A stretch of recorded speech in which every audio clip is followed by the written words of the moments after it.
The purpose of Wealth Talk is to educate, inform, and hopefully entertain you on the subject of building your wealth.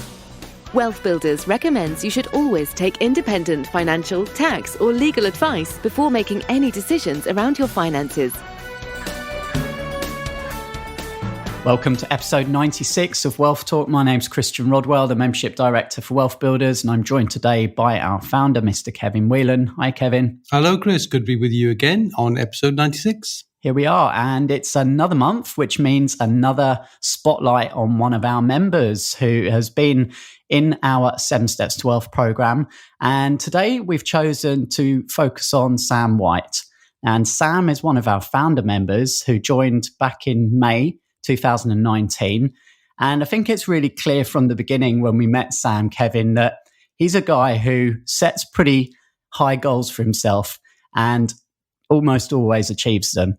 And he talks today about setting a goal of achieving financial independence. And he's pretty much on his way towards hitting that one as well. Yeah, but in a strange way, Sam is a bit of a maverick. You can tell that, a sort of a high flyer, literally somebody who loves, the finer things in life in many ways, and fair enough for that. But I think he came to the program sort of, and it's a good one to focus on, Chris. I think you chose well because he sort of did things slightly out of sync, which is great because it shows that the program has validity and can create value wherever you are, wherever your starting point in the journey. And as you hear Sam talk about what he does and the occasional wry comment about, I'm going to be told off by Kevin, is interesting, isn't it? When grown people think of me as the headmaster, it's a bit of an odd one. But he does eventually start to sort of reconfigure himself in the way that we teach. And I think he's now a really great case study to show that he's made some changes along the way. Yeah. And I guess we must remember as well, Kevin, when we launched the foundation program, we didn't have such a clear 9-step roadmap as we do today. And of course, we're going to be talking through that as I speak to Sam. So if you don't yet have a copy of the roadmap, do head on over to wealthbuilders.co.uk/roadmap, and you can download that and have a look at that as you listen to our interview with Sam White today. Sam, welcome to Wealth Talk. Hi, Christian. Thanks very much for having me on. No, you're very welcome. And we're shining the spotlight on you this month. And you are one of our founder members. So joined back in May 2019, I think it was. Yeah, that sounds about right. Indeed. Good. So you've been making some really good progress, Sam, and it'd be great to hear your journey. And what we're going to do, we're just going to kind of walk through our roadmap that we teach in the 7 Steps to Wealth program, just go through steps and kind of see how things have worked out for you and share some of those lessons with our listeners. Okay, yeah, sounds good. So step 1 is obviously the mindset step. So it's really getting clear on your why. So was there a particular catalyst or a point that you can remember back to, Sam, where you said to yourself, I've just got to take control and do something about my wealth? Not so much take control, because I always thought life was more about, there's more to life than working for money. But I'd set myself up fairly well already. Life was pretty cool. I had a job that I loved. I had a good lifestyle. It was more a case of, I wonder what I'm capable of, rather than a catalyst to sort of get involved. And I realized that most things I'd really set my mind to in life, I'd achieved. And I don't mean that to sound braggy. It's just I really set my mind to, really committed myself to. I achieved all of those. And my main job was as an airline pilot, and I was flying back one day from South Africa, sort of 35,000 feet, middle of the night over Africa, and I sat down. I thought, you know what, I have achieved everything I've really set my mind to. I wonder what would happen if I set my mind to becoming, for the want of the better word, rich at that point. And I've now worked out that's not really what I meant. I meant sort of more financially free, So that was the sort of catalyst, was really how I could push myself and how the hell do you go about doing that, as opposed to a real particular reason for the change. Mm. And can you remember back then, how you first came across WealthBuilders and what was it that made you decide to join the program? Yeah, absolutely. Well, I found that it was a really lonely path. once I'd set that goal, I couldn't really talk to anyone about it because everyone I spoke to would look at me in a really odd manner. And I very quickly learned I couldn't speak to many people, no one down the pub, and even the sort of the high earners, the guys I was sat next to in the flight deck of aircraft. They're high earning, they're tax dodging, they live abroad, should I say? They own Ferraris, these guys, and yet I'd turn around and sort of have a conversation about the fact that I wanted to push myself and become financially free, and they'd look at me and they'd sort of look at me really oddly and say, well, money's the root of all evil and the debt's a really bad thing.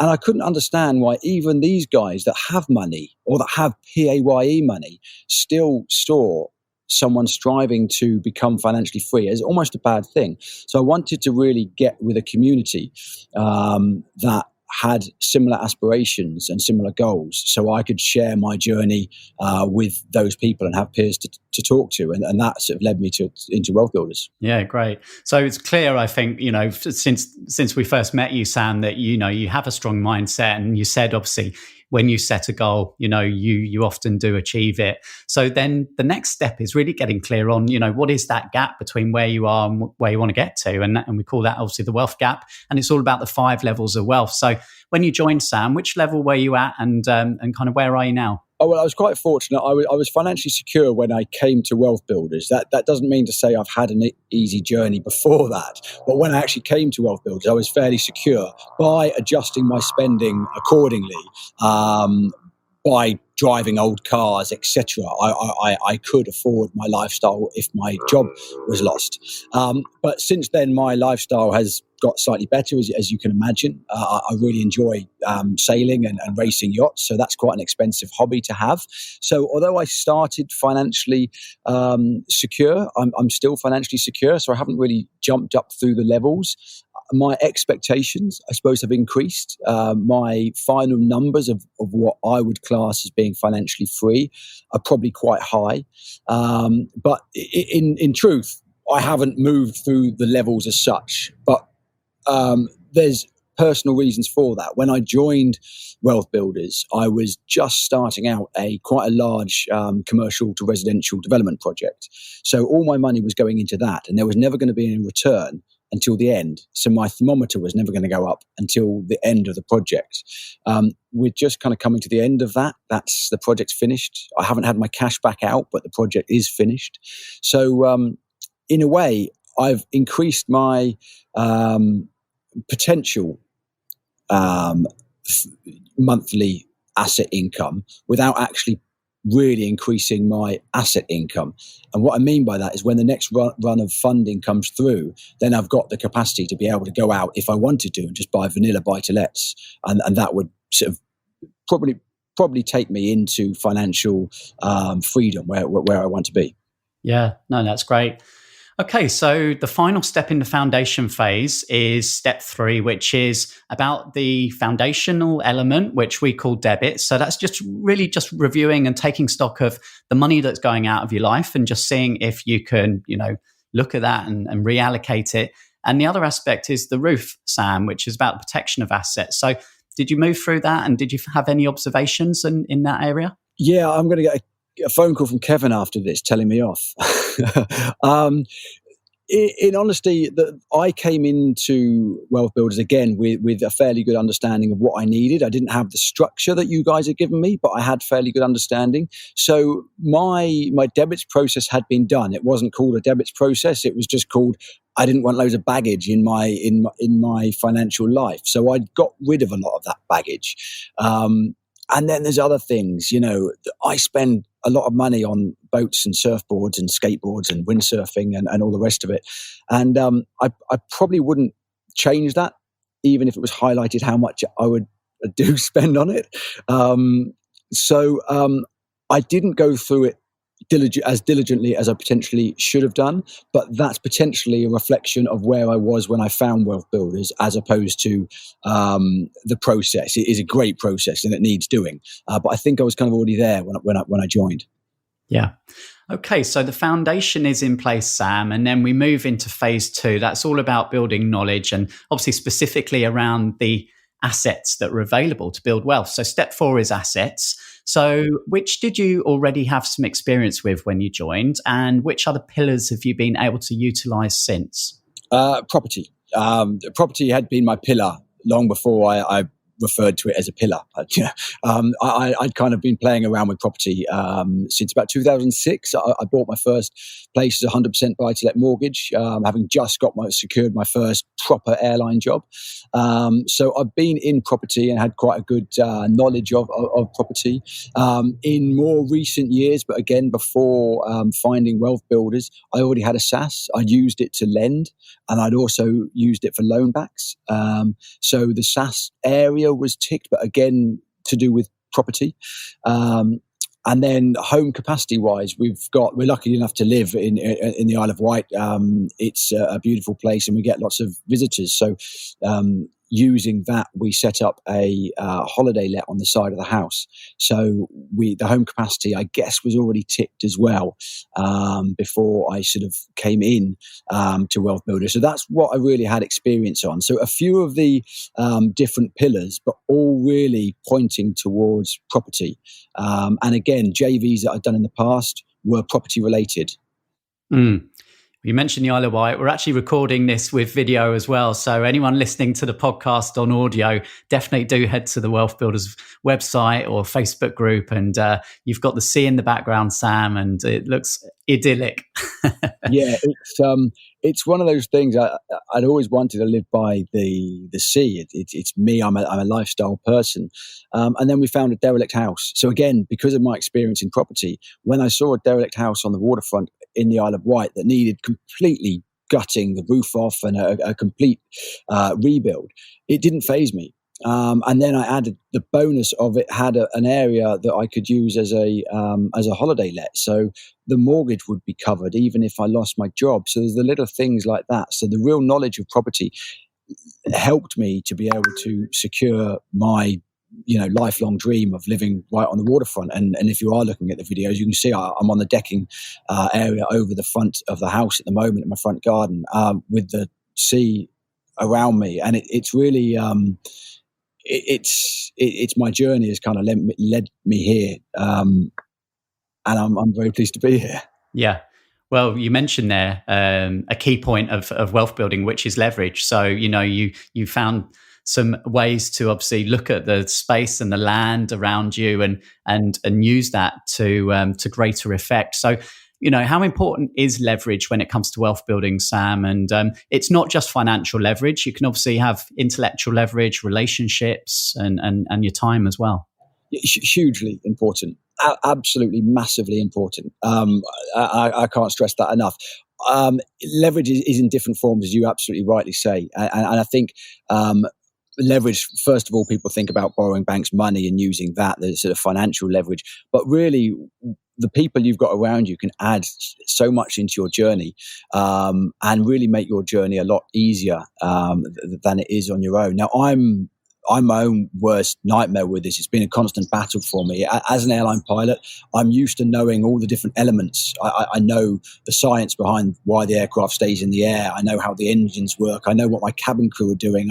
And when you start knowing all the different elements, it's very easy for you to fall into being the person that does it, not on an aircraft, but in property. So I've got a tool belt and I'm normally found with a hammer in my hand on my properties, backing up the tradesmen that I've got working for me. Now, that's really something that's been a battle to try and get away from that and be more dynamic and more professional instead of sort of a DIY, as Kevin would say. Okay, so moving into step 6 then, which is really focusing on a strategy. And we've talked about the property pillar, talked about, the importance of using leverage. So what's been the strategy that's helped you to move up the levels, Sam? The strategy has been is property. It's all in property and mainly recycling of deposits, getting my money out and being able to start again. There's always a finite amount of money and really making the most of that. And that's been the hard work bit. I think a strategy, again, it's a personal thing. It's different to everybody.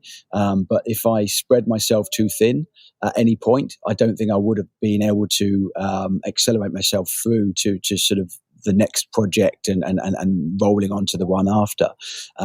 So accepting a slower rate of change in my financial life but really making sure that once I've finished that project, I can pull my money back out to be able to use that then on the next one.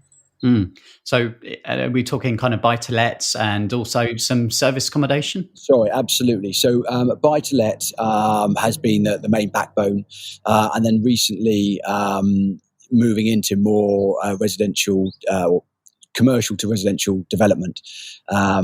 And build to let. I'm not selling at the end, so they are effectively build to let, but repurposing old high street buildings, and that's somewhere that I'm moving further and further into. I can really see a huge push towards getting defunct and underutilized high street and commercial buildings up and running again, and filling that gap of accommodation that the country massively needs.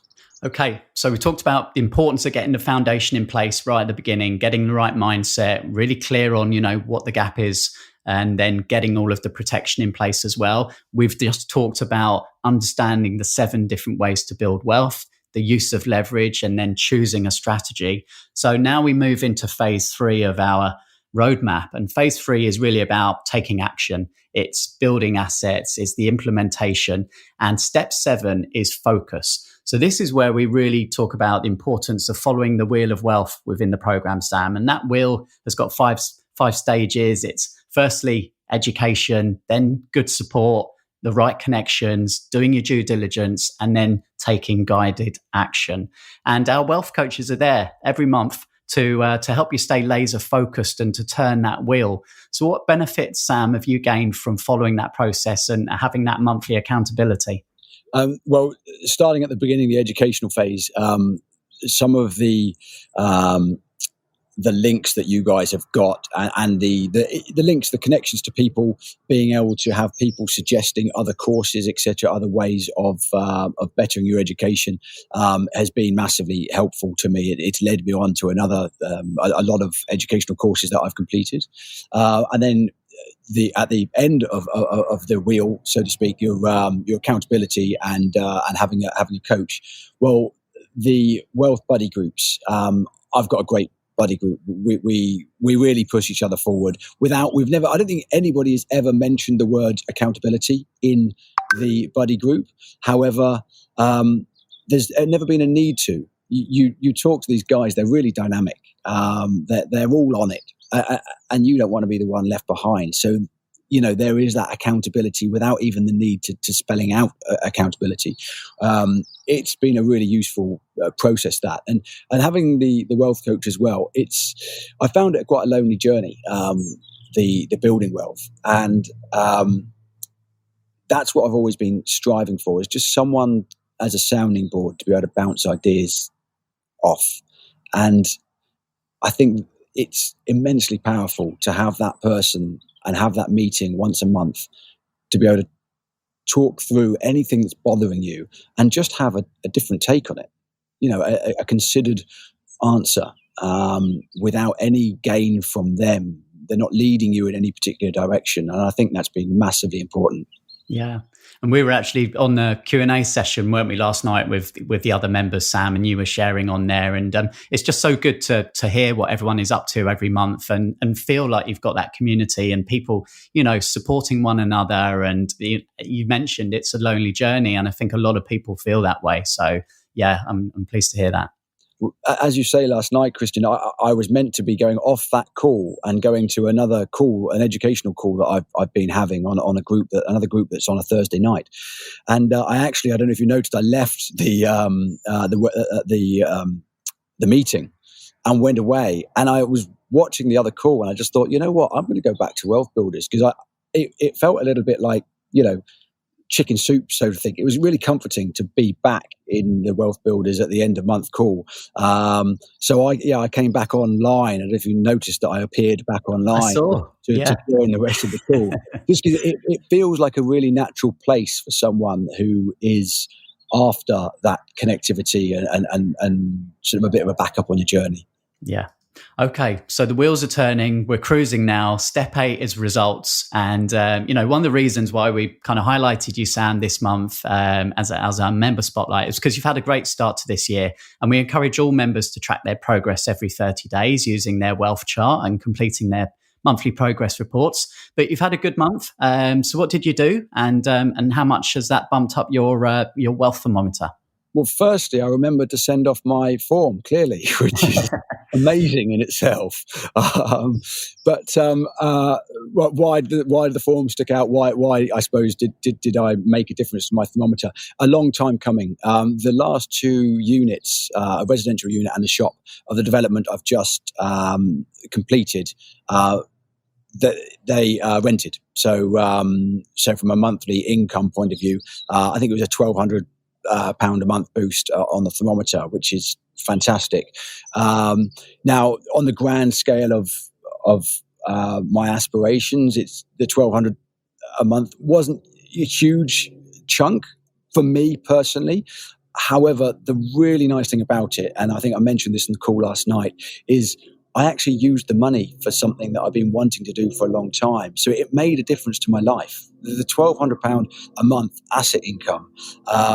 I wanted a new car. I drive a 20-year-old vehicle, have done for the last 20 years, believe it or not. Well, and it meant that I could actually take those teachings of using a income-producing asset to pay for a luxury. And that's exactly what I did. That money meant that I could then go on online, look at vehicles available, and now I'm driving around in a 9-month-old vehicle instead of a 20-year-old one. So it's made a big difference to my life, which is fantastic. Yeah, I think that's such an important point. It links right back to step 1 is the why. Yes, there's a financial target, but what's the purpose? It's to live a more enjoyable life, to have more time to do the things that you want to do and spend that time in the way that you want to. So yeah, really, really good to hear that, Sam. Okay, so we are at step 9, and step 9 is accelerate your way to independence. And of course, this will take, a different period of time for different people. But what are some of the things, Sam, from everything you've learned that you think are really important now to help you keep moving forwards? And any tips or words of kind of reassurance for people who are perhaps a little bit further back in their journey? What's helped you to get to the point that you're at today? Yeah, well, the repeating aspect of it, for me, I've got to the point that my path is pretty much set for me. I just need to take step after step on the same path, and I'm pretty confident that I'm going to achieve my goal. So then you can look slightly broader on that and go, well, there's more to it than that. It's the enjoyment factor of being on the path. So that's my biggest focus at the moment, is now maximizing my enjoyment of my journey.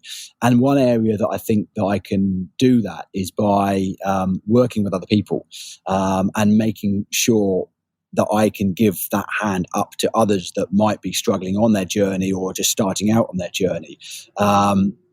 With the lessons that I've learned, as you rightly asked, things like it's your journey. It's completely, totally yours and yours alone. So you can't judge your own journey on other people's perceived journey. Because don't forget as well, Facebook and all the social media platforms are only the perception that someone wants you to have, as opposed to the sort of the nitty gritty of someone else's life. So I think it's very easy to try and judge your own progress on somebody else, and that straight away is something that you really need to get over in order to keep enthusiasm for the rest of your own journey. So yeah, that's kind of a couple of the tips that I'd say are very important.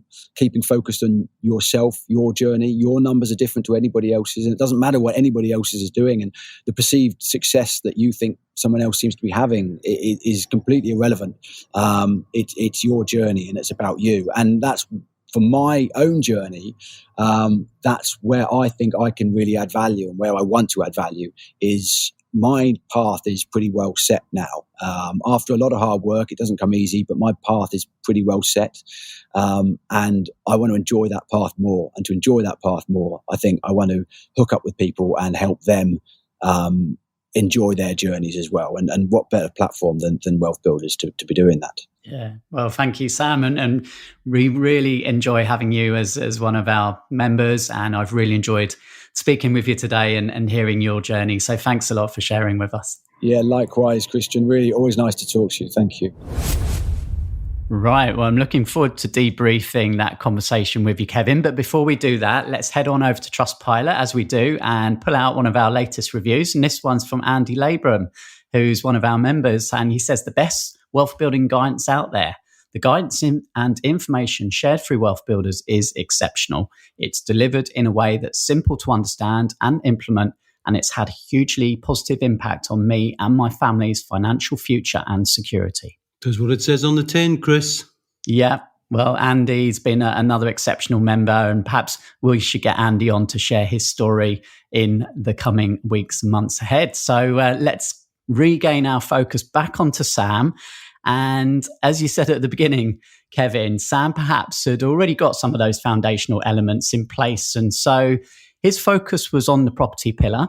And he'd already obviously had some success in property. But I think he gained value from the structure and now branching on into, new areas of property. And in fact, has just added £1,200 to his thermometer. So that's a really big increase. Well, £1,200 in one go is pretty spectacular. And I think he said he had money invested in a project, which it's important to recognize that sometimes when you're dealing with bigger projects, not necessarily, the small baby steps that you can take with some strategies where you can be making gains from day one, you have to recognize it's a bit like farming. You have to plant the seeds and then you sow them when the crop is ready. And in his case with property, that can take a little bit of time, so the commercial element to it. And of course, that would have been affected in current economics as well. So great to hear that, and great to hear also that his properties are so spectacularly good in terms of what they look and feel like, very popular, that I think we're now really going to try and help Sam focus much more on moving onwards so he can accelerate and leverage that through dealing with private investors and how to make himself look investable. So rather than him just telling the story on his own and using his own money, he's able to get leverage, and we're making some good progress on that. But some very interesting insights from Sam. As I said, slightly, done in a slightly odd way, in the sense that, for example, in the beginning of our Wealth Builder program, we encourage people to start off choosing the name for their family wealth business. We get them to imagine, don't we, Chris, almost they're pioneers of a business, of a recurring income system that they then teach to the next generation. And by reconnecting with their reason why and reconnecting with some family logo, emblem, and motto that sort of resonates and makes sense. And for Sam, that was kind of came at the end, not at the beginning, didn't it? It did. And Sam's property business initially was called White House Properties, of course, with the Isle of Wight link.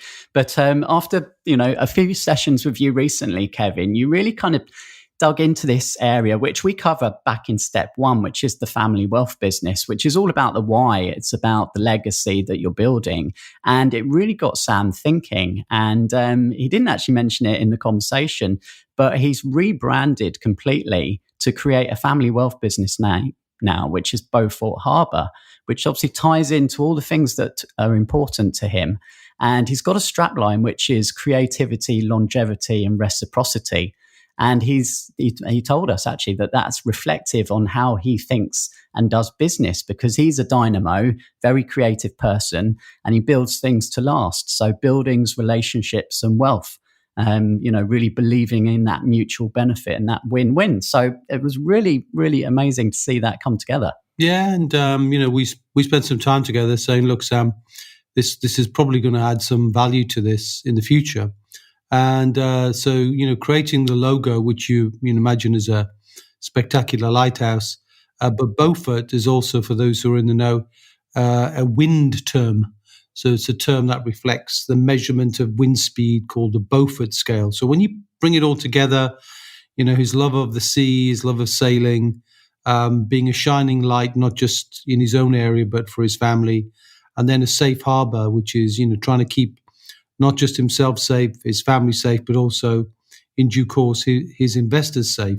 You can see how all of this starts to formulate into something that is quite well constructed from the seeds of something at the beginning were just him on his own making decisions. But I think he's now seeing the structure of this being more relevant and something that he can really get behind, Chris. And I think it's starting to fuel a bit of a passion going on there. I think he was quite proud of it.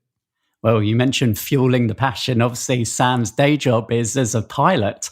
And he said there that he was surrounded, by high income pilots who, were spending money on these kind of nice things, but actually he couldn't really have a conversation with them about wealth building. And, I think that's pretty common for a lot of people, actually, is that this journey can be a bit lonely and you can have people very close to you that just don't really get it.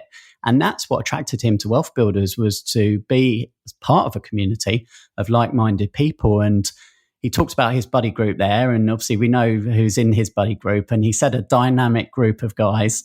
And that's very true. And I think, he's really benefited and enjoyed that connection. Well, it's true to say, Chris, that as people who are high income employed tend to work in that same circle. And as he said, sharing the flight deck.